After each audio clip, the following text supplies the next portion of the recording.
Hello students, welcome back to 90 days challenge by Vidya Mandir classes. मैं हूं सागर चावला, आपका मैथमेटिक्स मेंटोर। बड़ा इस वीडियो में मैं आप बहुत एक अच्छा क्वेश्चन लेके आया आपके लिए पीएनसी का, परम्यूटेशन एंड कॉम्बिनेशन का, जो कि प्रीवियस ईयर मेन में पूछा गया है आपके। बड़ा क्वेश्चन कुछ ऐसा है कि क्वेश्चन को देख के ना आप कुछ रियल लाइफ से कनेक्ट कर पाओगे। तो बस करना क्या है, अच्छे से उस क्वेश्चन के बारे में सोचना। भी क्वेश्चन मैंने आपके सामने दिखाया नहीं है, बिकॉज मैं आपको उससे पहले कुछ बातें बताना चाहता हूँ कि आप तैयार रहें क्वेश्चन को देखने से पहले। अच्छे से सोचना है। क्या कह रहा है, देखो अपने आप से कनेक्ट करके देखोगे तो जल्दी से वो क्वेश्चन हो जाएगा, है ना। अब आ जाओ क्वेश्चन पे। क्या कह रहा है, a person forgets his 4 digit ATM pin code. सब भूल जाते हैं ना, आपके पास भी अपना एटीएम होगा कोई ना कोई, तो आप भूल जाते होगे। तो वो क्या कह रहा है, a person forgets his 4 digit ATM pin code but he remembers that in the code all digits are different. सारे डिजिट अलग अलग हैं। उसका एक एटीएम पिन कोड था, वो भूल गया, लेकिन उसको इतनी बात याद है कि सारे डिजिट थे वो डिफरेंट थे। दूसरी बात, द ग्रेटेस्ट डिजिट इज 7। सबसे बड़ा डिजिट जो उसमें आ रहा था वो 7 था। And the sum of first 2 digits is equal to the sum of last 2 digit. ATM का पिन कोड भूल गया, लेकिन उसको उसके रिलेटेड कुछ बातें याद थी। करेक्ट है। क्या बातें थी कि भाई चार, एक तो अलग अलग सारे डिजिट अलग अलग होने वाले हैं।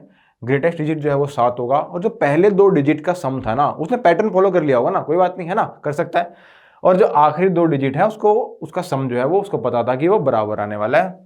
तो अब क्वेश्चन ये पूछ रहा है कि then the maximum of number of trials necessary to obtain the correct code. तो अपन को वो सारे ट्रायल्स निकालने हैं कि मैक्सिमम कितने उसको ट्राई करने पड़ेंगे कि वो करेक्ट तक पहुंच जाए। देखो जब मैक्सिमम की बात कर रहा है ना, तो इसका मतलब मुझे सारे के सारे वो कोर्स बताने कि कितने नंबर ऑफ कोर्स जो हैं वो इस कंडीशन के हिसाब से बन सकते हैं, है ना। हो सकता है ना कि वो सबसे आखिरी वाले पे जाके खुले, तो अपने को सारे बताने हैं। चलो शुरू करते हैं। अब देखो एक एक करके चलेंगे। पहली बात, 4 डिजिट का नंबर चाहिए उसको, एटीएम पिन कोड 4 डिजिट का चाहिए। उसमें सबसे बड़ा डिजिट जो है वो 7 होने वाला है। इसका मतलब बाकी जो डिजिट्स हैं वो क्या क्या हो सकते हैं, 0 हो सकता है, 1 2 3 4 5 6 और 7। 8 9 नहीं हो सकता, क्योंकि उसने बता दिया अपने को ग्रेटेस्ट डिजिट जो है 7 है। तो बाकी जो भी डिजिट्स की जो कॉम्बिनेशन बिठाना है मुझे, वो इनके साथ ही बिठाना है, बाकी 6 के साथ। जो भी बाकी जो बचे हैं 0 से लेके 6 तक, जो 7 बचे हैं उनके साथ बिठाना है मुझे कॉम्बिनेशन, जो भी बिठाना है। Okay right. तो अब साथ में कंडीशन उसने और दी कि जो पहले जो 2 डिजिट का जो सम आएगा ना, वो बाकी 2 डिजिट के सम के बराबर है। करेक्ट है। पहले 2 डिजिट का सम बाकी 2 डिजिट के सम के बराबर आने वाला। तो इसके हिसाब से मुझे पर्टिकुलर केस ब्रेक करना पड़ेगा, और केस ब्रेक करके हर एक केस के अकॉर्डिंग मुझे नंबर ऑफ ट्रायल्स निकाल के बाद में उसको ऐड कर देंगे। चलो अच्छा, मुझे क्या बताओ, अगर सबसे ग्रेटेस्ट डिजिट 7 है तो किसी एक पोजीशन में तो बैठा होगा ना वो। अब किसी एक पोजीशन में बैठे होने का मतलब ये भी हो सकता है कि वो पहले इस पेयर में बैठा हो या फिर इस पेयर में बैठा हो। अगर वो इन दोनों में से किसी एक पेयर में बैठा है तो मतलब सम जो है वो कम से कम 7 तो आने वाला है। ऐसा हो सकता है ना कि 7 के साथ यहाँ पे 0 आ जाए। ऐसा हो सकता है ना कि 7 और 0 आ जाए। अगर वो किसी भी एक पेयर में बैठा है तो कम से कम सम जो है वो उस पेयर का, क्योंकि उसने बोला ना पहले 2 और आखिरी 2 का सम बराबर है।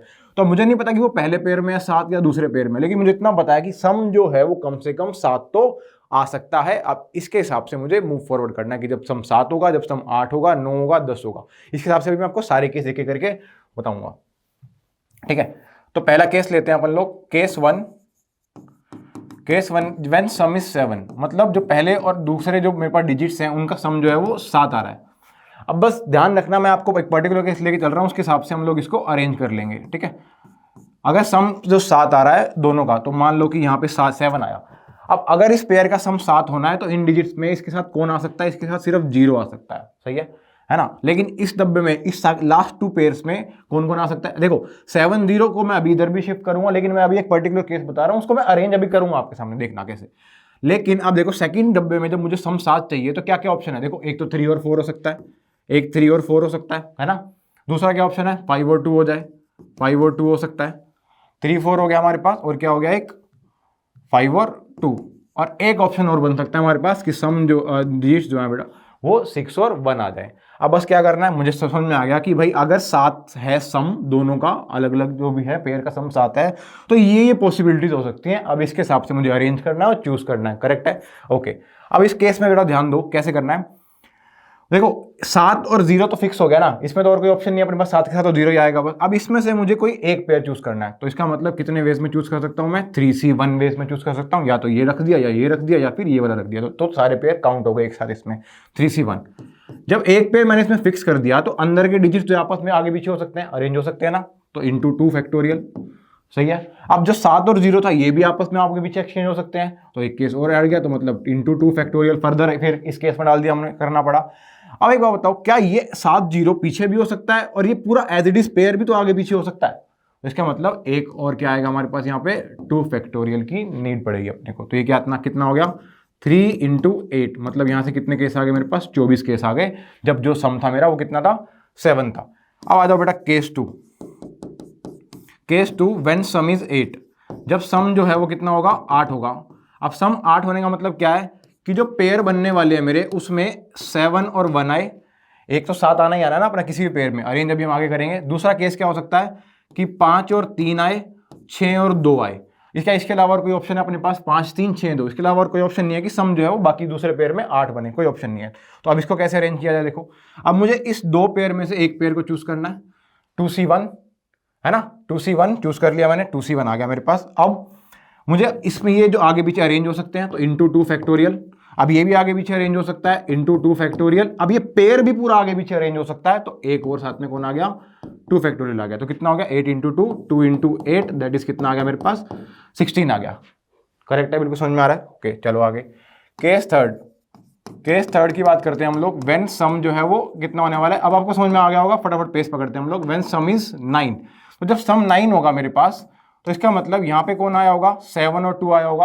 और सम 9 करने के लिए इधर क्या क्या चाहिए 6 और 3 हो सकता है और 5 और 4 हो सकता है ना, 6 3 हो सकता है या फिर 5 और 4 हो सकता है। तो कितने केस बनेंगे अपने पास, इन दो में से एक पेयर चूज करना है। अब ये अंदर आगे पीछे अरेंज हो सकते हैं, ये भी आगे पीछे इसी पेयर में अरेंज हो सकता है, और ये पूरा पेयर भी as it is into 2 factorial arrange हो सकता है। तो कितना हो गया हमारे पास 2 × 8, तो कितने केस आ गए यहाँ पे 16 केस आ गए मेरे पास। Case number 4। केस नंबर 4 की बात करते हैं बेटा, जब सम जो है व्हेन सम इज 10, जब सम जो है मेरा 10 होगा। 7 8 9 की हमने बात कर ली, अब बात करते हैं जब मेरा सम जो है वो पहले दो आखिरी दो पेयर का सम जो है वो 10 होगा। तो जब एक मैं इसको 7 रख रहा हूं तो यहाँ पे एक 3 आएगा है ना, इस पेयर में और इस पेयर में। अब जब सम 10 चाहिए मेरे को तो मेरे पास क्या क्या ऑप्शन है, क्या मैं 5 के साथ कुछ बना सकता हूँ क्योंकि रिपीट नहीं करना, उसने बोला डिफरेंट है, तो 6 और 4 ही बचा मेरे पास। तो इसके पास एक ही चॉइस आ रही है, क्या क्या 6 और 4 ही यहाँ पे आ सकता है, इसके अलावा और कुछ भी हमारे पास चॉइस नहीं बची है।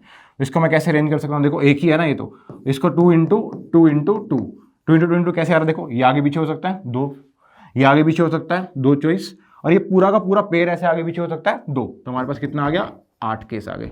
चलो केस 5 की बात करते हैं हम लोग। व्हेन सम इज, जब सम जो है वो कितना होगा मेरा 11 के बराबर होगा। जब सम 11 होगा बेटा ध्यान से देखना, तो यहाँ पे मैं 7 और 4 को रख सकता हूँ क्योंकि 7 तो आना ही आना अपने पास अगेन। अब बाकी इसमें से मेरे पास सिर्फ एक ही चॉइस बचेगा कि 6 और 5 ही आ सकते हैं यहाँ पे है ना। तो अब इसको अरेंज करने के लिए क्या करना है 2 × 2 × 2 अगेन, ये आगे पीछे 2, ये आगे पीछे 2, और दोनों का पेयर एज इट इज आगे पीछे हो सकता है, तो उसमें 2 चॉइस। तो अगेन कितने आगे मेरे पास 8 केसेस बन गए। अब एक बात मैं आपको बताऊं, देखो मैं 11 तक आ गया अभी तक, अब क्या क्या बता मेरे पास 12 हो सकता है सम है ना, 12 हो सकता है कि जब 7 और 5 आ जाए। लेकिन बेटा जब ध्यान दें कि जब सम जो है वो 12 वाले केस की मैं बात करूंगा, तो जब मैं पहले पेयर के एक पेयर का मैं 12 कर रहा हूं, एक में 7 आएगा, तो 7 के साथ मैं 5 को तो एडजस्ट कर दूंगा, लेकिन दूसरे पेयर में सम 12 बनाने के लिए मेरे पास कोई चॉइस ही नहीं बचेगी। तो इसका मतलब सम जो है वो 12 नहीं हो सकता। चलो 13 हो सकता है क्या, देखो 7 और 6 आ गया, 7 और 6 सम हो सकता है, बिल्कुल एक पेयर में हो सकता है। लेकिन जब 7 और 6 को मैंने एक पेयर में रख दिया तो दूसरे पेयर का सम 13 करने के लिए मेरे पास कुछ भी ऑप्शन ही नहीं है। तो इसका मतलब सम जो है वो 12 और 13 नहीं हो सकते। और बची बात 14 15 की, तो मतलब कोई चॉइस ही नहीं, सम 7 उसके बाद तो ज्यादा हो ही नहीं सकता। तो हमारे पास क्या क्या केस बचे बस, कि जब सम जो है जब वो 7 होगा, 8 होगा, 9 होगा, 10 होगा और 11 होगा, इसके अलावा और कोई ऑप्शन मेरे पास नहीं है। तो बस मुझे क्या करना है, इन सब केस के नंबर ऑफ जो भी मेरा पॉसिबिलिटीज है उसको ऐड करना है। करो ऐड, देखो साथ में कितना आ रहा है 24। तो टोटल केस कितने हो गए हमारे पास, देयरफॉर टोटल केसेस कितने हो गए हमारे पास, इधर आ जाओ। देयरफॉर टोटल केस कितने हो गए हमारे पास इस क्वेश्चन के, कितने हो गए देखो, इसमें कितना है 24 16 8 और 8, तो कितना हो गया 24 16 एंड 16 8 8 प्लस 16 प्लस 8 प्लस में 8, कितना आ गया ये हमारे पास देखो 32 और 8 40 और 8 48, ये आ गया बेटा हमारे पास टोटल नंबर ऑफ केस आ गए 72। तो इसका मतलब जो आंसर है मेरे पास वो कितना है 72, इंटीजर टाइप क्वेश्चन है हमारे पास ये। अच्छा क्वेश्चन है बेटा, ध्यान से इस क्वेश्चन को एनालाइज करना, हर एक केस को ध्यान से स्टडी करना। कैसे मैं आपको बता रहा हूं, इसको वीडियो को दोबारा जरूर देखना अगर समझ में ना आए तो। ठीक है बेटा, थैंक यू इस वीडियो को देखने के लिए। आई होप आपका कंसेप्ट और मजबूत हो गया होगा थोड़ा पीएनसी का। चैनल को लाइक करें, सब्सक्राइब करें और बेल आइकन को प्रेस करें।